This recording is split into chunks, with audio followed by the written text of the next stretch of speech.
अस्सलाम वालेकुम। कैसे हैं आप सब? उम्मीद करती हूँ कि अल्लाह के फ़ज़ल से आप सब ठीक होंगे।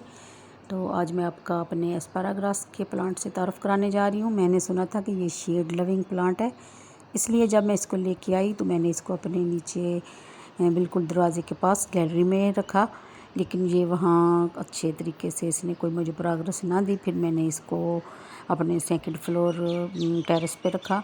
वहाँ धूप तो काफ़ी होती है, लेकिन मैंने इसको शेड के दीवार के साए में पहले रखा, तो माशाल्लाह इसने बहुत अच्छी ग्रोथ की। अब तो ये फ्लावरिंग भी कर रहा है।